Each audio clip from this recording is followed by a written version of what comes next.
तो आज की हमारी जो क्लास है उसमें एक्सेल में हम फार्मूला एंड फंक्शन टॉपिक को कवर करेंगे। फार्मूला के लिए एक टूल बार यहाँ पर फार्मूला के लिए एक टैब यहाँ बनी हुई है जिसमें रिबन पे काफ़ी सारे फार्मूला एंड फंक्शन के ऑप्शंस दिए हुए हैं। सबसे पहले बेसिक डिफरेंस हम समझेंगे फार्मूला और फंक्शन में डिफरेंस क्या होता है या दोनों में क्या अंतर है। तो दोनों में एक बेसिक डिफरेंस ये है कि फंक्शन जो है वो प्री डिफाइंड होता है, मतलब फंक्शन पहले से बने बनाए हैं और उनका स्पेसिफिक टास्क है और वो सिर्फ वही काम करते हैं। जबकि फॉर्मूला यूजर डिफाइंड होते हैं, यानी कि हम उसको अपने हिसाब से डिजाइन कर सकते हैं। फॉर एग्जांपल अगर मुझे कुछ स्पेशल वर्क करना है तो हम यहाँ पर आर्ग्यूमेंट से दो दो क्वेश्चन ला देंगे। तो यहाँ पर हम फार्मूला एंड फंक्शन के बारे में देखेंगे। जैसे आपको मैं यहाँ पर आप देख पा रहे हो कि फार्मूला के लिए एक टूल बार बनी हुई है। फंक्शन को आप यहाँ से आप मॉडिफाई कर सकते हैं, जबकि फार्मूला आपको खुद बनाना होगा। अब फंक्शन में एक सुविधा ये दी है कि उसमें आर्ग्यूमेंट्स आप अपने हिसाब से डिसाइड कर सकते हैं कि क्या आर्ग्यूमेंट्स होंगे उसमें। तो पहले हम कवर करेंगे फॉर्मूला को, क्योंकि फॉर्मूला यूजर डिफाइंड है और उसकी कोई लिमिट नहीं है। हर व्यक्ति अपने अपने हिसाब से एक ही काम के लिए अलग अलग फार्मूला बना सकता है।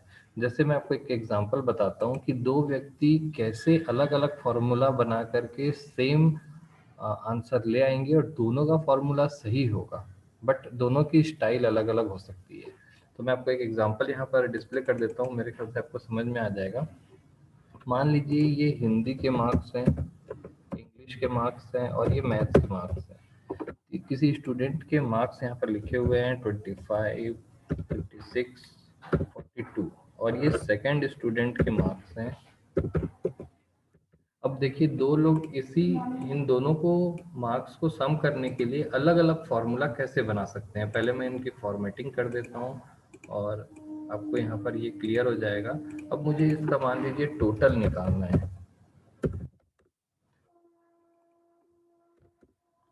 टोटल निकालने के लिए मुझे फॉर्मूला बनाना है, तो मैं एक पर्सन ए है जिसको फॉर्मूला बनाने के लिए बोला कि इनका टोटल निकालिए। तो वो किस तरीके से टोटल निकालता है, तो यहाँ पर उसने फॉर्मूला बनाया। फॉर्मूला और फंक्शन की एक खास बात है कि दोनों इक्वल टू से स्टार्ट होते हैं। पहले पर्सन ए ने लिखा इक्वल टू 25 प्लस 56 प्लस 42 करना है, तो वो 25 पे क्लिक किया, प्लस 56 पे क्लिक किया, प्लस 42 पे क्लिक किया और उसका फॉर्मूला बना A1 plus B1 plus A2 plus B2 plus C2।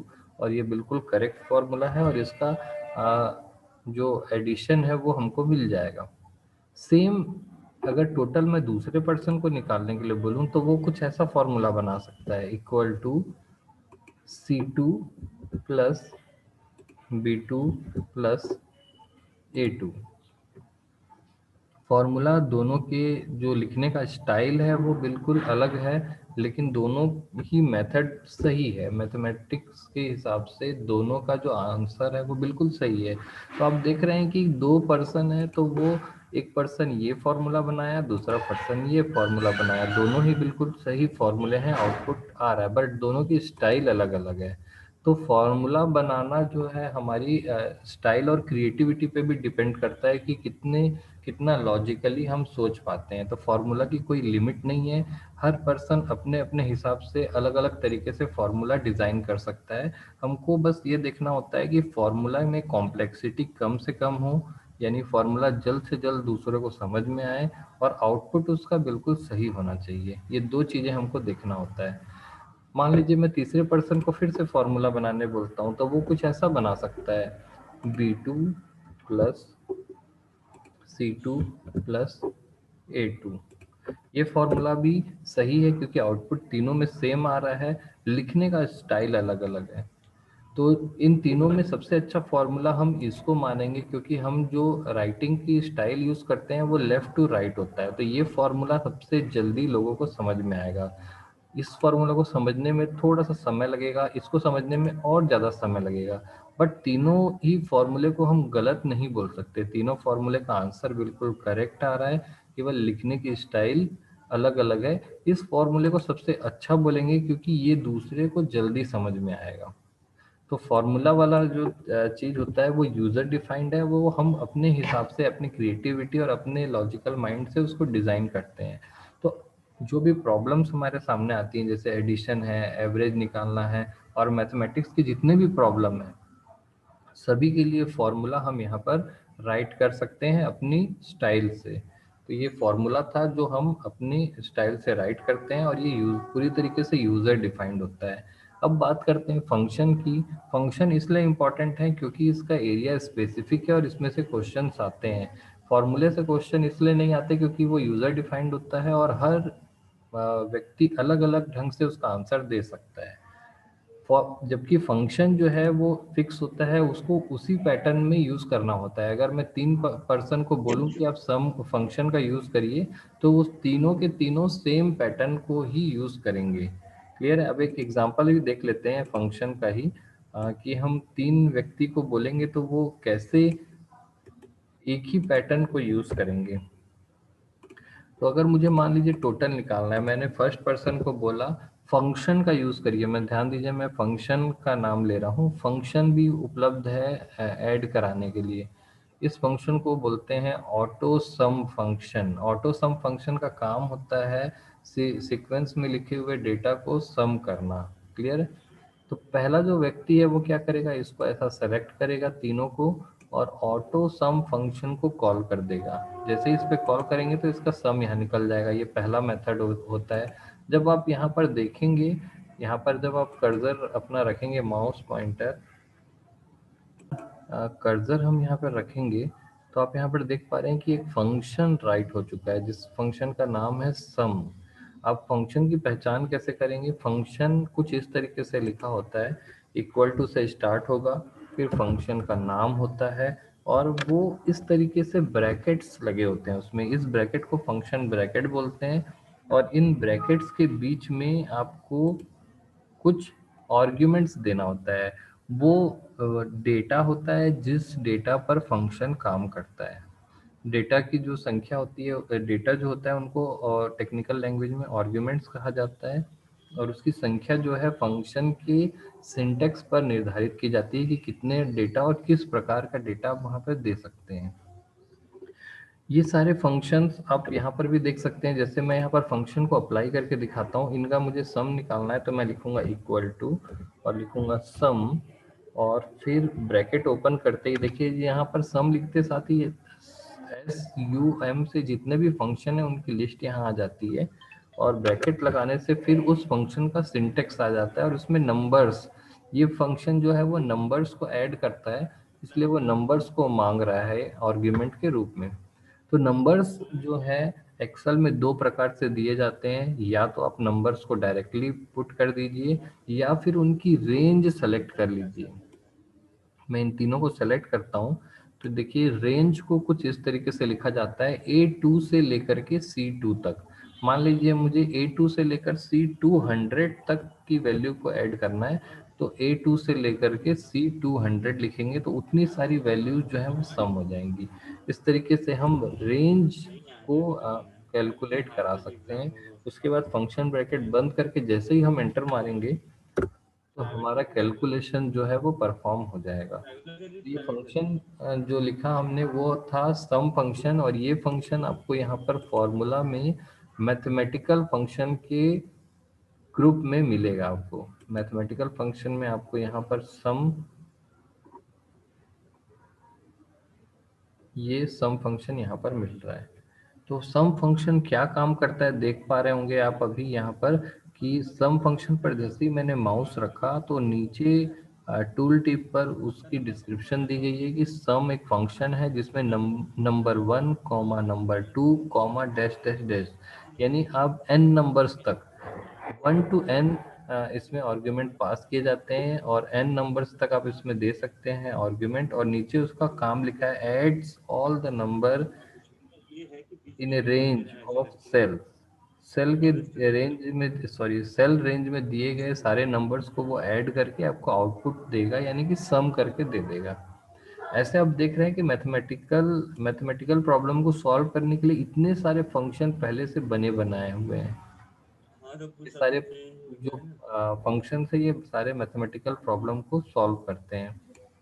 अब एग्जाम में क्वेश्चन आता है एक्सप्लेन एनी 5 मैथमेटिकल फंक्शन। तो हर ग्रुप से आपको कम से कम चार पांच फंक्शंस याद करने होंगे और उनका वर्किंग याद करना होगा, उनका सिंटेक्स याद करना होगा। एग्जाम में सिंटेक्स चेक किया जाता है। जैसे सम फंक्शन आया है तो सिर्फ सम फंक्शन के का सिंटेक्स, ये जो सिंटेक्स लिखा हुआ है ना, सम bracket open number 1 comma number 2 dash dash dash, ये सिंटेक्स चेक किया जाता है। तो कम से कम 5 फंक्शन के सिंटेक्स आपको याद करने होंगे हर ग्रुप से। तो यहाँ स्क्रीन पर आप देख पा रहे हैं कि ये सम फंक्शन जो आपने अभी पढ़ा, मैंने इंट्रोडक्शन दिया था, उसको लिखना कैसे है। तो सम फंक्शन को आप देख रहे हैं कि फंक्शन को इस प्रकार से लिखा जाता है। कोई भी फंक्शन जो है उसमें दो चीज कंपलसरी होगी। पहला, सामने इक्वल टू लगा होगा और राइट साइड में ब्रैकेट्स लगे होते हैं, इनको फंक्शन ब्रैकेट कहा जाता है। तो फंक्शन में तीन चीजें आपको लिखना होता है, इक्वल टू, ब्रैकेट और फंक्शन का नाम। तो ये सम फंक्शन के बारे में मैंने लिखा, ये एक मैथमेटिकल फंक्शन है। तो इसके बारे में आप डिस्क्रिप्शन भी लिख सकते हैं कि यह एक मैथमेटिकल फंक्शन है, it is a mathematical function, और ये दिए गए रेंज की वैल्यूज को टोटल करके रिटर्न करता है। यानी कि उसके बाद आपको इसका सिंटेक्स लिखना है। सिंटेक्स में आप देखिए यहाँ पे लिखा हुआ है रेंज। रेंज का मतलब है आप यहाँ पे रेंज दे सकते हैं या फिर वैल्यूज दे सकते हैं, दोनों ऑप्शन है। जैसे मैंने सम फंक्शन में यहाँ पर लिखा सम 2,4,3। तो एक्सेल आंसर लिखते समय, आंसर शीट पे लिखते समय आप अगर रेंज यहाँ पे डिस्प्ले करेंगे तो चेक करने वाले को बिल्कुल समझ में नहीं आता कि आपकी रेंज में क्या वैल्यू है। यहाँ पर आप देख पा रहे हैं कि सम 2,4,3 लिखा हुआ है और आउटपुट कितना आया है, 9। बिल्कुल क्लियर समझ में आ रहा है और इसको ऐसा हाईलाइट किया हुआ है। तो ये जो फंक्शन है इसको लिखने में हमको ज़्यादा से ज़्यादा 2 मिनट लगेगा। 2 मिनट से भी कम समय में हम इसको आसानी से लिख सकते हैं और आसानी से आधा पेज ये भर गया है। और इसमें जो वैल्यूज़ दी गई है, अगर मैं यहाँ पर रेंज लिखता आंसर शीट, मान लीजिए मैं यूनिवर्सिटी एग्जाम में बैठा हूँ और फंक्शन में लिख रहा हूँ इक्वल टू सम A2 से लेकर के A2:C2, ऐसा लिखता हूँ, तो जल्दी आउटपुट जो है वो करेक्ट है या नहीं है वो समझ में नहीं आता है। तो चेक करने वाला उसको जरूर करेक्ट करेगा, बट उसको थोड़ा सा डाउट रहता है कि जो करेक्ट लिखा हुआ है वो समझ में नहीं आ रहा है। यहाँ पर आप बिल्कुल स्पेसिफिक देख पा रहे हैं कि आउटपुट बिल्कुल सही है। आउटपुट देखते ही वो, जब भी चेक करने वाला इस क्वेश्चन को देखेगा, उसका ध्यान सीधा इस सिंटेक्स पे जाता है। सबसे पहले सिंटेक्स और इस पर जाता है। सिंटेक्स और ये सही होते साथ ही वो उसको चेक करके करेक्ट कर देता है।